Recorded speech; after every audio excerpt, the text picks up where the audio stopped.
Hello students, chapter 4 quadratic equation, exercise 4.2 లో 6th problem. A cottage industry produces a certain number of pottery articles in a day. ఒక డేలో కొన్ని articles అనేది produce చేస్తుంది. It was observed on a particular day that the cost of production of each article was. So each ఆర్టికల్కి ఎంత అనేది number of articles in a డేలో ఏమీ ఇవ్వలేదు, కానీ ఈచ్ ఆర్టికల్ కాస్ట్ ఎలా క్లూ ఇచ్చారు అంటే 3 more than twice. ఇక్కడున్న నెంబర్ ఆఫ్ ఆర్టికల్స్ని ట్వైస్ చేసి దానికి మోర్ అండ్ మీన్స్ 3 యాడ్ చేస్తే మనకి కాస్ట్ ఆఫ్ ఈచ్ ఆర్టికల్ వస్తుంది అంటున్నారు. If the total cost of production on the day was 90 rupees, find the number of articles. కాబట్టి నాకు number of articles produce in a day ఎంతో తెలియదు కాబట్టి నేను ఎక్స్ అనుకున్నాను. Cost of each article clue ఇచ్చారు 3 more than twice the number of articles. Number of ఆర్టికల్స్ని twice చేయాలి. సో ట్వైస్ అంటే 2తో మల్టిప్లై చేయాలి. 2x చేసి దానికి 3 యాడ్ చేయమన్నారు. 3 more మీన్స్ 3ని యాడ్ చేయాలి. 2x + 3. అలాగే క్వశ్చన్లో టోటల్ కాస్ట్ ఆఫ్ ప్రొడక్షన్ ఏమవుతుంది అంటే టోటల్ కాస్ట్ ఆఫ్ ప్రొడక్షన్ అనేది number of articles into cost of each article అవుతుంది. So total cost of production ఎంత ఇచ్చారు అంటే 90 rupees. 90 equal to number of articles మనం తెలియదు కాబట్టి ఎక్స్ అనుకున్నాం, into cost of each article ఎంత అంటే 2x + 3. ఈ x అనేది ఈ 2 టర్మ్స్ని మల్టిప్లై చేస్తుంది. So 90 equal to x into 2x, 2x² plus ఇక్కడ ప్లస్ ఉంది కాబట్టి ప్లస్ x ఇంటూ 3, 3x. ఈ 90ని ఆపోజిట్ సైడ్కి తీసుకెళ్తే ఇటు ప్లస్ ఉంది కాబట్టి ఇటు వస్తే మైనస్.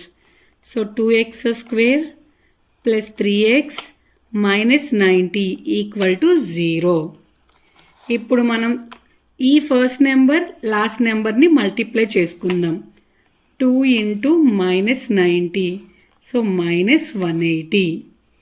ఇప్పుడు దీన్ని ఒక 2 నెంబర్స్ యొక్క ప్రొడక్ట్గా రాసుకొని ఆ 2 నెంబర్స్ని ఎయిదర్ యాడ్ చేసినా లేదా సబ్ట్రాక్ట్ చేసినా ఈ మధ్యలో మిడిల్లో ఉన్న నెంబర్ రావాలి. నేను ఈ 180ని 15 ఇంటూ 12గా రాసుకుంటున్నా. 15 ఇంటూ 12 180. నాకు మైనస్ సింబల్ రావాలి కాబట్టి ఈ రెండిట్లో ఏదో ఒకదానికి మైనస్ ఇచ్చుకోవాలి. దేనికి మైనస్ ఇచ్చుకోవాలి అంటే ఇక్కడ సింబల్ ప్లస్ ఉంది. సో ప్లస్ రావాలి అంటే బిగ్ నెంబర్కి ప్లస్ ఇవ్వాలి, స్మాల్ నెంబర్కి మైనస్ ఇవ్వాలి. అప్పుడు ప్లస్ ఇంటూ మైనస్ -180 అవుతుంది. అలాగే ప్లస్ 15x మైనస్ 12x అంటే 3x అవుతుంది. సో ఈ 3x బదులు నేను ఈ టర్మ్ని రాసుకుంటున్నాను. So 2x² minus 12x plus 15x minus 90 equal to 0. ఎలా అయినా రాసుకోవచ్చు, ప్లస్ 15 మైనస్ 12 అయినా రాసుకోవచ్చు. ఈ రెండింటిని అబ్జర్వ్ చేసుకుంటే నాకు 2 అనేది కామన్గా ఉంది, x అనేది కామన్గా ఉంది. ఫస్ట్ టర్మ్లో 2x అనేది కామన్ తీస్తే రిమైనింగ్ x మిగులుతుంది మైనస్. ఇక్కడ 12లో నుంచి x కామన్ తీసేసాం, సో x ఉండదు.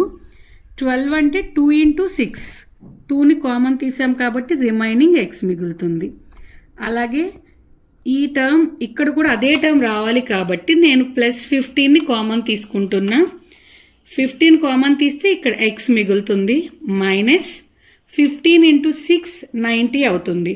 15ని కామన్ తీసుకున్నాం కాబట్టి 6 వస్తుంది ఈక్వల్ టు 0.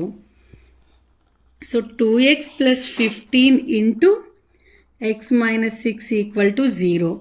ఈచ్ టర్మ్ని 0కి ఈక్వల్ చేసుకుంటే 2x plus 15 equal to 0, x minus 6 equal to 0. Plus 15 opposite సైడ్కి వెళ్తే -15. అలాగే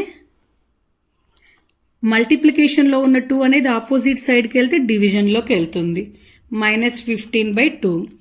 -6 ఆపోజిట్ సైడ్కి వెళ్తే +6. ఎప్పుడు కూడా production so number of articles in a day అంటే x అనుకున్నాం. మనం దీన్ని నెగిటివ్లో చెప్పలేం కాబట్టి ఎప్పుడు కూడా పాజిటివ్ నెంబర్ తీసుకోవాలి. సో నెంబర్ ఆఫ్ ఆర్టికల్స్ ఎన్ని అంటే number of articles in a day equal to మనం ఎక్స్ అనుకున్నాం కాబట్టి 6. అలాగే cost of each article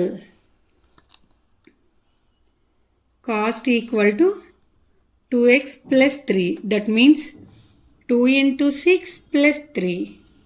2 6 12 plus 3 equal to 15.